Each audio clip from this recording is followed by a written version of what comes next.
This is Tessa Keogh, and this is another Tuesday's tip in the Legacy Virtual Users Group. Today is September 16th, 2014, and hopefully we're all getting back into the swing of things with fall. School's back in session, vacations are over, and autumn or fall is in the air for most of us.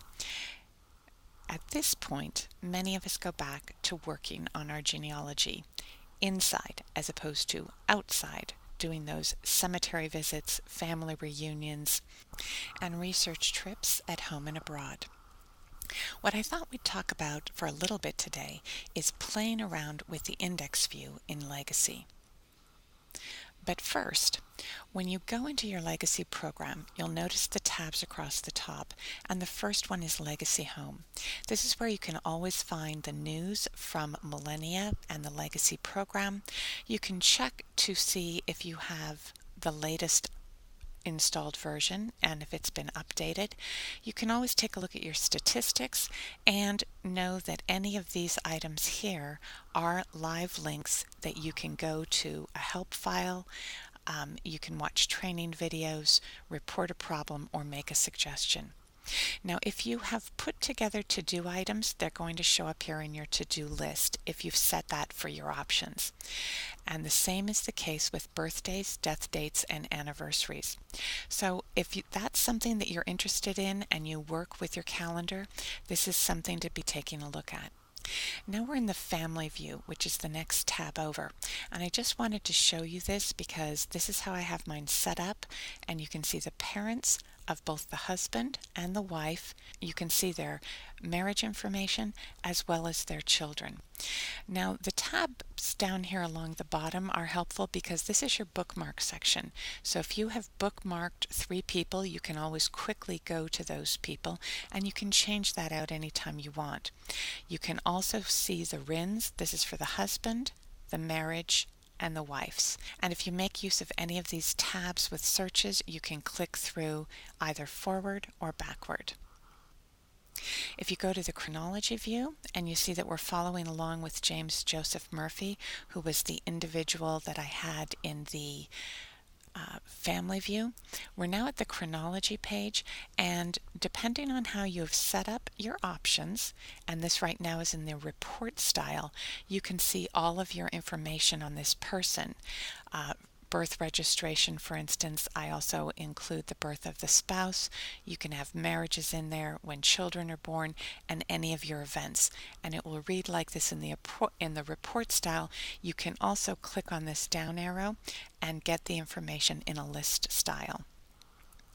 But for purposes of today, what we're going to be talking about is the 6th tab over, which is the index.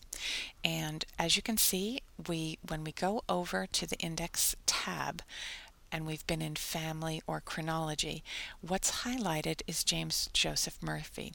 Now the column headings that are in this index are a result of choosing the specific options here.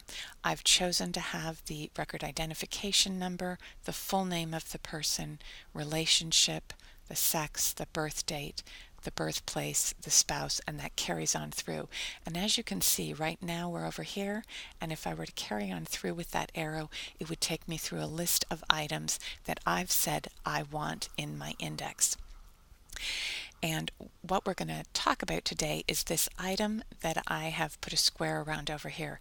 It's something that Jeff mentioned in one of the user meetings that he had at his webinar, and I just wanted to show you a little bit more about how it worked because it was a change in Legacy between version 7.5 and 8.0 that I wasn't aware of. So let's go live and see what that looks like. So here we are live at what I was looking at before, and keep in mind that in this index you can always increase or decrease the size, and this is very similar to Excel or Access when you're working with the database, that you can move it around. You just have to make sure that you bring it to where there's basically a cross with those arrows, and you can move it however you want. And I go ahead and use this when I am working with information and just trying to check various things out, you can take a look at your options and customize the columns, and that's how you'd go about doing it. So if we were to pull this into the center, you can see that it follows along with the information that's right here. And keep in mind that once you have put together an index report, so to speak, you can load and save that.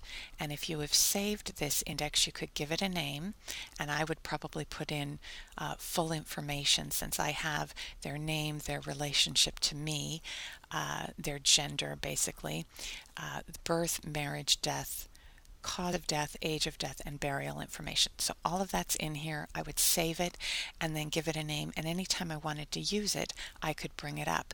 If I wanted to load a different index, I would just go to this button here and load that.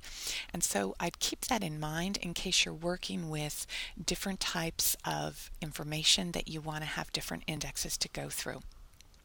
Now, if you want to move any of your items here, you just click on them and you can move them up or down, and that's real similar to a lot of Windows programs.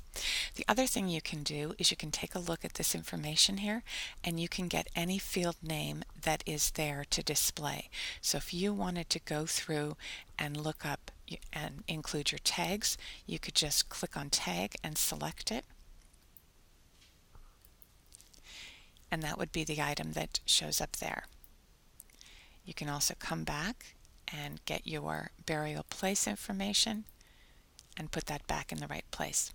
So you can play with any of this. You can also choose to go back to the defaults that Legacy gave you. If you have any questions, you can click on the help button, but always keep in mind that you can have a variety of these indexes. You're not limited to one. So if you save it, you'll be able to load it in the future. Now, the item that Jeff pointed out that I wasn't aware of is that you can move this bar here just by grabbing it, and you see that you have that taken again.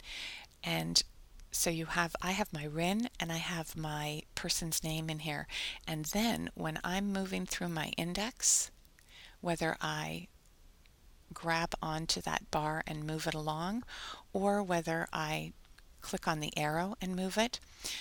For instance, if I wanted to be taking a look at the burial information on any of these people, what this has done is made sure that I've been able to freeze those panes. If any of you work with Excel, you'll have that understanding. You can freeze a row or freeze a column so that as you work across it, you always keep that first piece of information that you wanted. You can do this a couple of times apparently. You could also grab it again here, and you can just take more information. So if you wanted to keep a few items in there, you can do that.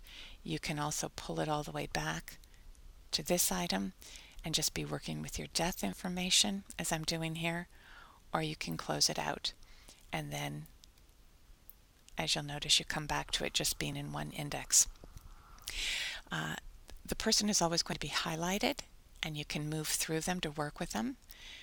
And you'll notice that this person is a direct line ancestor, and so they've been bolded, and that's one of the things that your options will do there. So be sure to play with this in the index view.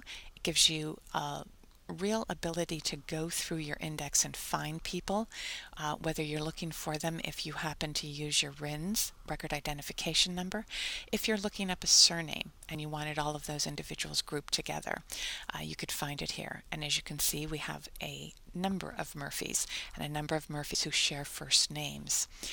So if you're looking, for instance, for John Murphy, you're going to get quite a group of them, and same with the James Murphys. So it's a good way to take a look real quickly to see the information, to see birth information here, places perhaps if you're looking for that. So I'd play around with the index view and play around with this new little button that you can play with and make better use of your index view. The only thing I haven't figured out yet, and I would love to figure it out, is how we could print this, because I would love to have the various indexes that I want printed out. I'm sure that you can do some kind of version of a comma separated value, but I haven't figured that one out yet. So if you know how to do it, why don't you share Tuesday's tip with the rest of us? We'll see you next week for another Tuesday's tip.